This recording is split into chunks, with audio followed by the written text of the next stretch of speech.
The examples in this presentation are from Bethany Llewellyn, a teenager stricken by MELAS, a mitochondrial disorder. This genetic disorder manifested in middle school. Eventually, stroke-like episodes and seizures took a bright, very involved GT student to an academic level below her norm and required that she receive accommodations to make her learning more accessible. What do teachers do when our planned activities are not accessible to the needs of the learner?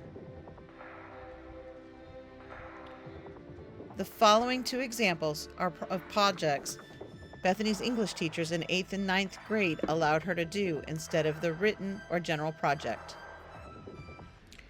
Bethany used audio and visual elements to bring her projects to life, using multimodal elements before multimodal was even an education and digital learning buzzword.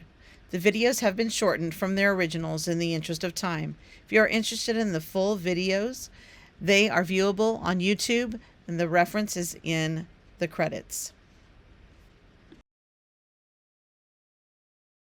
Well, my granddad told a story first off, my mom had told me that she was born on a flat rock at their house. It was they lived down about 150, 200 yards from what we call the big tree, which is that one up there. And Papa Miller would not ever join the Ku Klux Klan. Back then, that was a big issue, race was. And he would never join the Ku Klux Klan. And one day, that big tree had 4 branches that came off of it, about 4 foot off the ground. They were about 3 foot around a piece. 3 foot diameter a piece. And one night, somebody came up and drilled a hole in one of those limbs, put a stick of dynamite in it, and jammed a stick in there, and set that dynamite off, blew the limb off the tree, and that stick landed about 50 foot from my granddad's house, all because he wouldn't join the Ku Klux Klan. In Germany, when President Kennedy was assassinated, we lived in Heidelberg. Heidelberg was like Albuquerque. It sit down in the valley and the mountains all around it. Of course, there was a 12-hour difference, so it was that time when we heard about it overseas. I was upstairs at a friend's house watching some movies. They had been to France or somewhere, and Mom called and told us to turn the radio on. We had radio. We didn't watch the TV over there, and I'll never forget when it came on. It said, if you just tuned in, the President of the United States, John Fitzgerald Kennedy, has died. And it was a scary time being overseas and being in Germany, and the Russians were all around, and the German people really liked Kennedy, so they were very concerned. When I was about a bottle of Coke, and I reached over and opened it. That time we were sitting there one evening eating supper, and I don't remember what James said, but his mama got really mad at him and was giving him what for, and come down with her fist on the table, but she hit a fork, and it just bounced straight up and it swirled around and landed on the table. Everybody got real quiet. Nobody would laugh, but we've talked about it a lot since then.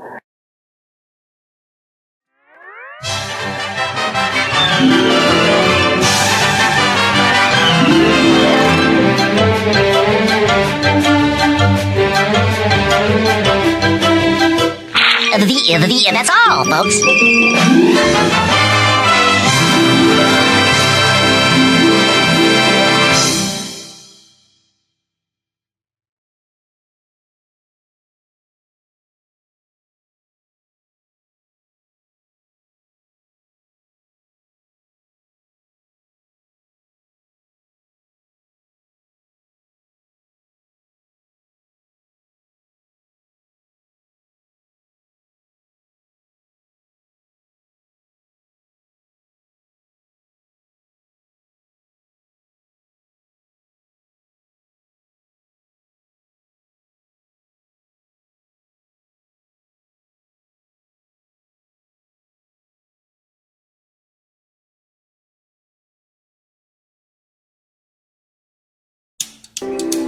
This assignment required the teachers to write a poem which was modeled after original I Am poem and fill in their own characteristics.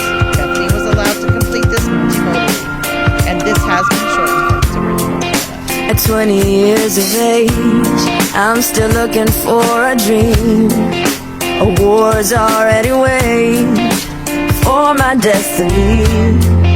But you've already won the battle, and you've got great plans for me. Though I can't always see, 'cause I got a couple dents in my fender, got a couple rips in my jeans, try to fit the pieces together, but perfection is my enemy, and on my own I'm so clumsy, but on your shoulders I can see I'm free to be me.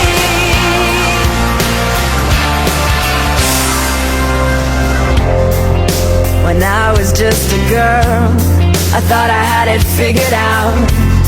See, my life would turn out right, and I'd make it here somehow. But things don't always come that easy, and sometimes I would down. Oh, 'cause I got a couple dents in my fender, got a couple rips in my jeans, try to fit the pieces together, but perfection is my enemy, and on my own I'm so clumsy, but on your shoulders I can see I'm free to be me, and you're free to be you.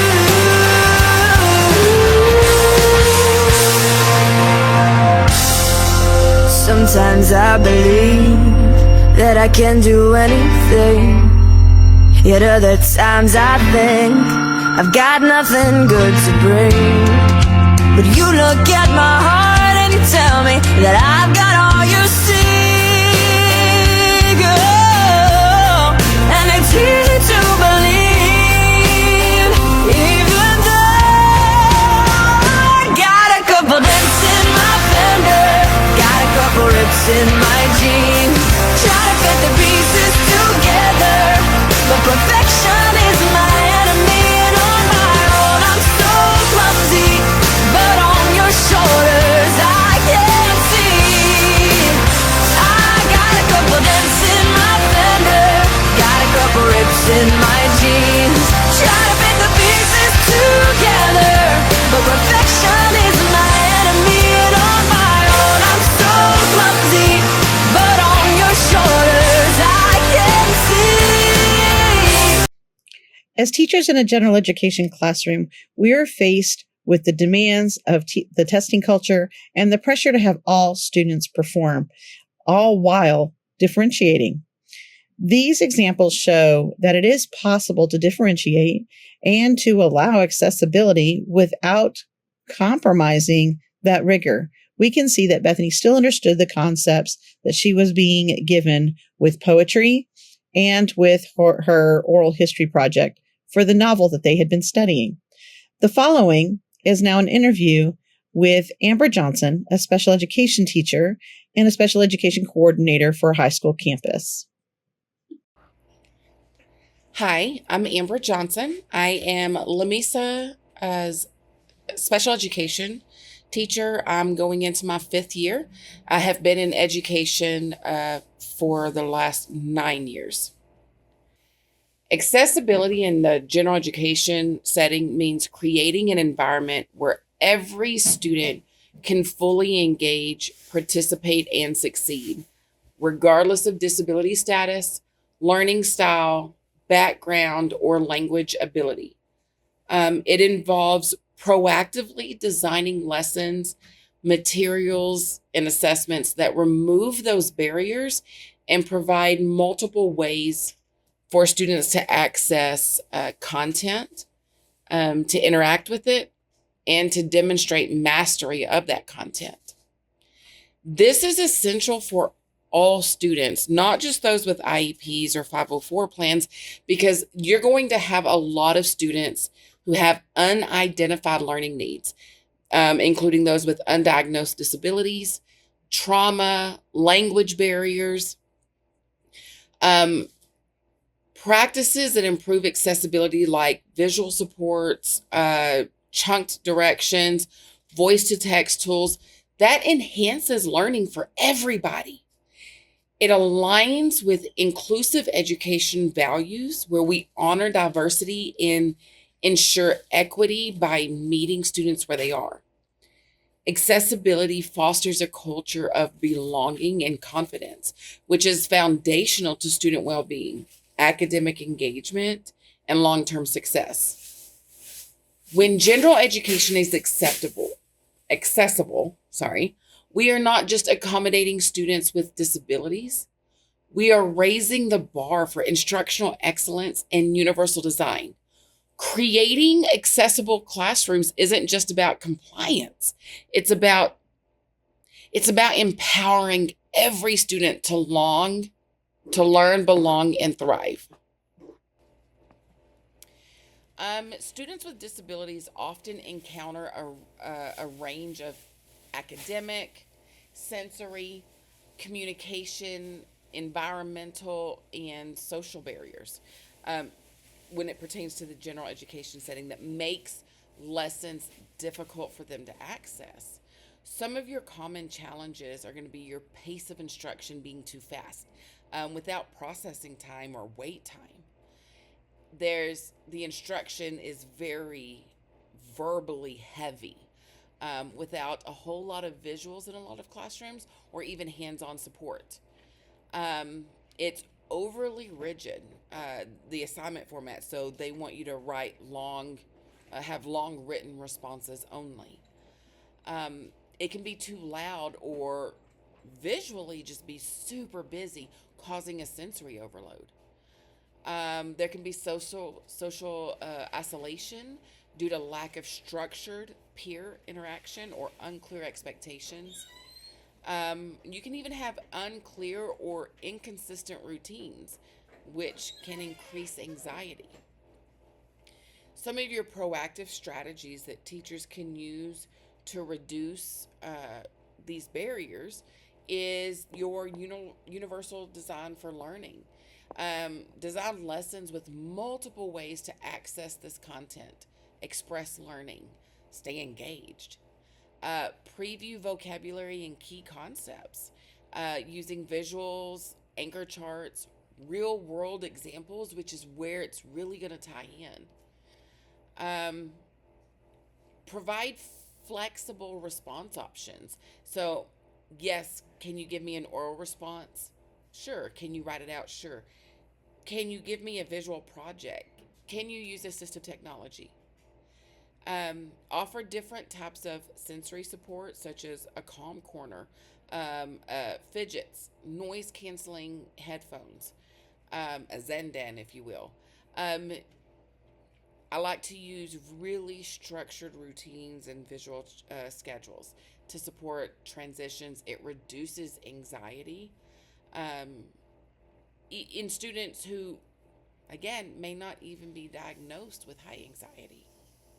They may just be dealing with it silently. And of course, differentiate assignments, scaffolding, using tiered instruction. By proactively designing for accessibility and flexibility, we are creating classrooms where differences are supported and all students can participate meaningfully. Proactive accessibility shifts the mindset from how do I modify for this one student who has an IEP or a 504 to how can I design this lesson to include everybody from the very beginning. There's many effective tools and strategies that support diverse learners in general education classrooms. Some of those examples include graphic organizers. This will help with comprehension and writing structure. Immersive reader or Google Read and Write for students who need reading support. Closed captioned and transcripts for videos. That's going to be for your students who may be deaf or hard of hearing, or may even have some type of trauma to the ear where, maybe it's temporary. Text to speech or speech to text for students with reading or writing disabilities. Response options, beyond just giving you an answer verbally. Can they point to the answer? Can they select the answer? Can they draw the answer? Can they use switches to get to the answer? Visual schedules, color coding, icons for any multi-step tasks. Anchor charts. They summarize content and expectations. Interactive notebooks or task cards to reinforce independence. Engagement options would be like your choice boards or your menus for student voice and motivation. Peer teaching and cooperative learning for social interactive. That also gives you the scaffolding. Hands-on, tactile materials, so your manipulatives, your digital simulations. But then you can also have behavior supports. That's going to be a reinforcement system that a positive reinforcement system that you can have in the classroom. Using your proximity control or your preferential seating to bring that student closer to you, to help you check in with them. Hey, how are we doing emotionally? Do we need our emotions, do they need to be regulated? Have a check-in, check-out for that. Calm down kits or sensory tools that's brought into or integrated into the classroom routines. Allowing oral, visual, or project-based assessments. Using rubrics with visual indicators or a simple checklist helps. These tools and strategies, they help students access content, engage meaningfully, express themselves confidently, regardless of their communication style, their sensory needs. This creates an environment where all students, regardless of their ability, they can thrive. Start with curiosity and compassion. You don't have to overhaul your entire curriculum. Small, thoughtful changes can make a huge impact. So, my advice, know your students. Learn their strengths, their needs, their interests, how they learn best. Use their IEPs and their 504 plans as a foundation, but then go even deeper by building a relationship with their support staff, observing how the student responds in different contexts, and most importantly, ask your student. Ask the student what helps them learn best. Design lessons with flexibility from the beginning. You have to ask yourself, how can I represent this content in more than one way? How can students show what they know in different ways or in more than one way? How can I keep students engaged and motivated? If you have a specialist that you're working with, or if you even know a specialist, collaborate with them. Work with the special education teachers, your speech therapist, your occupational therapist, your physical therapist, to co-plan lessons or modify materials. Their insight is going to be invaluable to you. It's not them coming in to take over the classroom. It is them providing that additional support. Start small. Start with like one thing. So add visuals, provide directions in writing, provide notes to your students in advance. Allow multiple ways to show learning or allow flexible seating. Focus on accessibility practices one at a time and build from there, because it's the little things that's going to build that confidence. Embed your assistive tools into your daily routines. So if you're going to use visual timers or voice to text or classroom interpreters, use it as a part of normal practice. Get your students used to that, so then you're building it for the entire class. Always, always, always reflect. After a lesson, you want to ask yourself what worked well and what didn't. Believe in progress over perfection. Accessibility is a mindset, it's a journey. Every single effort that you make for your classroom to be more inclusive is a step towards equity. Offer grace, Offer grace to yourself, offer grace to your students. It's a continuous journey. It's not a checklist where you can just mark off and say, yes, I did that. It's learning and growing and reflecting and refining. So you're going to need to have grace for yourself. The goal is never perfection. It's progress. With each intentional step, you are creating a more inclusive, equitable space for every student to belong and to achieve. I hope that helps.